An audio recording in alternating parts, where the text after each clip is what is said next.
மாபெரும் வரலாற்று சிறப்புமிக்க இந்த சட்டப்பேரவையில் எனது முதல் துறை சார்ந்த அறிவிப்புகளை வழங்குவதற்கு முன்பாக தமிழ்நாடு மக்களின் மனநிலையை அவர்களில் ஒருவனாக ஒரு சில நிமிடங்கள் தங்கள் அனுமதியுடன் இந்த சபையில் பேச விழைகிறேன். அன்னை தமிழிற்கு முதல் வணக்கம். என் ஆருயிரான தலைவர் மாண்புமிகு தமிழ்நாடு முதல்வர் அண்ணன் தளபதி சி ஜோசப் விஜய் அவர்களுக்கு உயிர் வணக்கம். என்னை பெற்ற தாய் போல் ஏந்தி வாக்கினை தாய் பாலென அளித்து இன்று இந்த சபைக்கு அனுப்பி வைத்து ஆசீர்வதித்திருக்கக்கூடிய திருவரங்கம் சட்டமன்ற தொகுதி மக்களுக்கு நன்றி கலந்த வணக்கத்தை இந்த சபையின் வாயிலாக தெரிவித்துக் கொள்கிறேன். The common man has become the ruler of the land. He holds his destiny in his own hand என்று சொல்லுவார்கள். சாமானியன் இன்று இந்த நாட்டின் ஆட்சியாளராக ஆகியிருக்கிறார். தனது தலைவிதியை தனது கைகளில் வைத்திருக்கிறார் என்ற சொற்றொடருக்கு ஏற்ற என்ற வரிகளை ஆழ்ந்து உணர்ந்த சாமானியர்களை, மிக சாமானியர்களை, என்னை போன்ற மிக மிக சாமானியர்களை சட்டமன்ற பேரவைக்குள் அமர வைத்த சரித்திரம் போற்றும் சாதனை தலைவராக நம்முடைய மாண்புமிகு தமிழ்நாடு முதல்வர் அவர்கள் இருக்கிறார். இந்து சமய அறநிலையத்துறையை நிர்வகிக்கும் பொறுப்பை மாண்புமிகு முதல்வர் அவர்கள் எனக்கு வழங்கி இருக்கிறார். அழுத்தமாக சொல்கிறேன், நிர்வகிக்கும் பொறுப்பை எனக்கு வழங்கி இருக்கிறார். ஏனென்றால் அறம் என்பது அதிகாரம் செலுத்துவதோ ஆதிக்கம் செலுத்துவதோ கிடையாது. அறம் என்பது நேர்மையோடு அன்போடு மக்களுக்கு சேவையாற்றுவது. அதனால்தான் அழுத்தமாக சொல்கிறேன், இந்து சமய அறநிலையத்துறையை நிர்வகிக்கும் பொறுப்பை மாண்புமிகு முதலமைச்சர் அவர்கள் எனக்கு வழங்கி இருக்கிறார். அதனால்தான் இந்து சமய அறநிலையத்துறையின் கொள்கை விளக்க குறிப்பில் கூட கடந்த காலங்களில் இருந்த ஆளுகைக்கு உட்பட்ட, அதிகாரத்திற்கு உட்பட்ட என்ற வார்த்தைகளை பல்வேறு இடங்களில் நாம் நீக்கி இருக்கிறோம். அன்போடு அறத்தோடு இந்து சமய அறநிலையத்துறை நடத்துவதற்கான வழிவகையை முன்னெடுத்திருக்கிறோம். திருக்கோயில்கள் நமது தமிழ்நாட்டின் நாகரிக கலை வளர்ச்சி நிலையங்களாக மட்டும் இல்லாமல் நீதி வழங்கும் இடமாகவும் கல்வி சாலைகளாகவும் பாதுகாப்பு அரணாகவும் விளங்கியதில் எந்தவிதமான மாற்று கருத்தும் இருக்க முடியாது. அதே திருக்கோயில்கள் இயல், இசை, நாடகம், ஓவியங்கள் மற்றும் சிற்பங்கள் முதலிய கலைகள் வளர்ப்பதற்கு பெரும் ஊன்றுகோலாக இருந்திருக்கிறது. அதே போல ஆழ்வார்கள், நாயன்மார்கள், அருளாளர்கள் போன்றவர்கள் எல்லாம் தங்களுடைய பாடல்கள் மூலமாகவும் கருத்துக்கள் மூலமாகவும் கோயில்கள் வாயிலாக தமிழ் வளர்த்த பெருமை பெற்ற ஒரு மண் இந்த தமிழ்நாட்டு மண். அதனால்தான் அறம் என்பது பசியாற்றுதல், தண்ணீர் வழங்குதல், பயணிகளுக்கு உதவுதல், ஏழைகளுக்கு ஆதரவு அளித்தல், தங்குமிடம் வழங்குதல், கால்நடைகளை பாதுகாத்தல் என்று பல்வேறு அறங்கள் இந்து சமய அறநிலையத்துறையின் கோயில்கள் வாயிலாக நம்முடைய ஆட்சியில் நிச்சயமாக பாதுகாக்கப்படும் என்பதை இந்த நேரத்தில் நான் தெரிவித்துக் கொள்கிறேன். ஏனென்றால் கோயில்கள் என்பது வெறும் வழிபாட்டு தலங்கள் மட்டுமல்ல. கோவில்கள் சமூக நலனையும் அறப்பணியையும் ஒரு முக்கிய அங்கமாக வகித்துக் கொண்டிருக்கிறது. கோயிலுடைய நிர்வாகத்தை பற்றி சொல்லும் பொழுது இந்த இடத்தில் தந்தை பெரியார் அவர்களை பற்றிய ஒரு வரலாற்று செய்தியை பதிய வைக்க வேண்டும் என்று நான் விரும்புகிறேன். தந்தை பெரியார் அவர்கள் பல்வேறு கோயில்களுக்கு தலைவராக இருந்திருக்கிறார் அவருடைய இளமை காலகட்டங்களில். அப்படி கோயில்களுக்கு அவர் தலைவராக இருந்தபோது கோயிலின் செல்வங்கள் கொள்ளை போகாமல் பாதுகாத்து வந்திருந்தார். திருப்பணிகள், திருவிழாக்கள் போன்றவற்றை செவ்வனே நடத்துவதற்கு உறுதுணையாக தந்தை பெரியார் அவர்கள் இருந்திருக்கிறார்.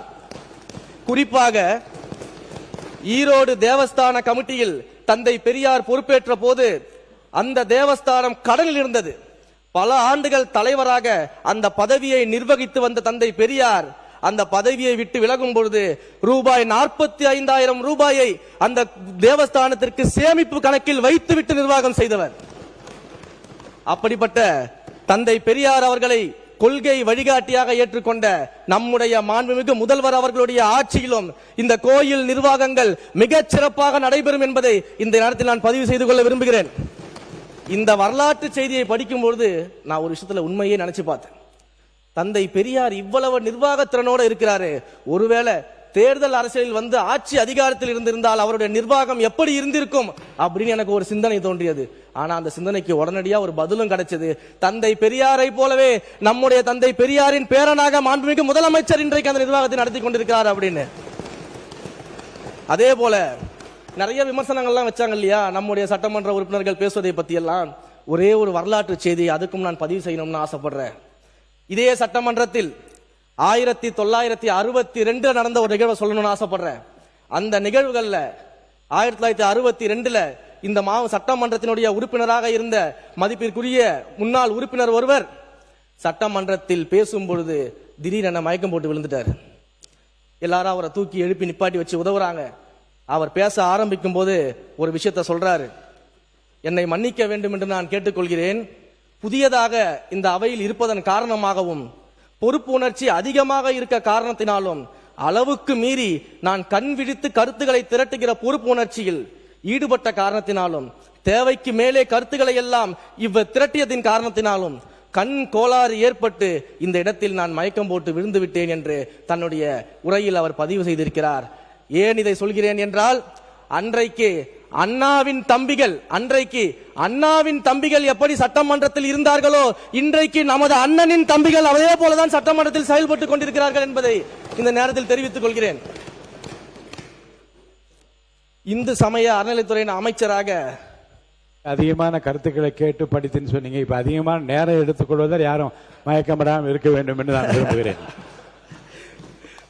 விரைவா முடிச்சிடுறேன், முன்னுரையை விரைவா முடிச்சுட்டு வந்துடுறேன். இந்து சமய அறநிலைத்துறையின் அமைச்சராக இருக்கும்போது தமிழர் கடவுளாகிய தமிழர்களின் அடையாளமாகிய கடவுள் முருகரை பற்றி நாம பேசாம கடந்துட முடியாது. ஏன் அப்படின்னா, முருகர்னு சொன்னாலே சூரசம்ஹாரம் தான் எல்லாருக்கும் ஞாபகத்துக்கு வரும்.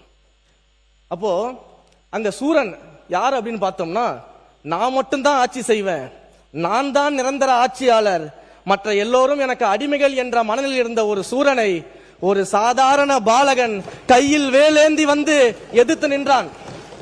அப்ப அந்த சூரன் சொன்னாராம், இந்த சின்ன பையனா என்னை எதிர்த்து போர் புரிய போறான், இந்த சின்ன பையனா என்னை எதிர்த்து வென்று விட போறான் அப்படின்னு ஏளனமா பேசினாராம். ஆனா அந்த சின்ன பையன் தான் வேலேந்தி சூரனுடைய அந்த ஆட்சிக்கு முடிவுரை கொண்டு வந்தாரு. இதுல ஒரு விஷயத்தை நான் கவனிக்கணும். அதே சூரன் தோல்வியுற்ற பிறகு அந்த முருகரை பார்த்து பாடுறாராம், கோலமா மஞ்சை தன்னில் குலவிய குமரன் தன்னை பாலன் என்று இருந்தேன், பரிசிவை உணர்ந்திலேன் யான் அப்படின்னு பாடுறாராம். சின்ன பையனை நினைச்சு நான் சாதாரணமா விட்டுட்டேன், ஆனா என்னையவே தோற்கடிப்பார்னு எனக்கு இப்பதான் தெரியும் அப்படின்னு சூரன் வந்து முருகரை பார்த்து பாடியதாக பாடல்கள் எல்லாம் இருக்கிறது. நான் சொல்றது 2026 தேர்தலும் கிட்டத்தட்ட ஒரு சூரசம்ஹாரம் தான் அப்படின்றதுக்காக தான். உடனே யார சூரன் சொல்றேன் அப்படின்ற ஒரு கதைக்குள்ள போய் யாரும் கூச்சலிட்டு கூப்பாடு போட வேணாம். நான் சொல்ற சூரன் அப்படிங்கிறது ஊழல், லஞ்சம், மக்களை பிரித்தாளக்கூடிய சாதிய அரசியல், மத அரசியல் என்ற சூரனை வீழ்த்தி எங்களுடைய வேலன் ஒரு ஜனநாயக ஆட்சியை இன்றைக்கு தமிழ்நாட்டில் நிறுவியிருக்கிறாரு.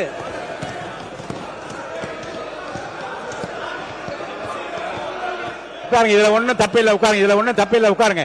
பொதுவா சொல்றாரு, ஒண்ணு உட்காருங்க, தப்பில்லை, உட்காருங்க, உட்காருங்க, இதுல ஒண்ணும் தப்பில்லை, உட்காருங்க.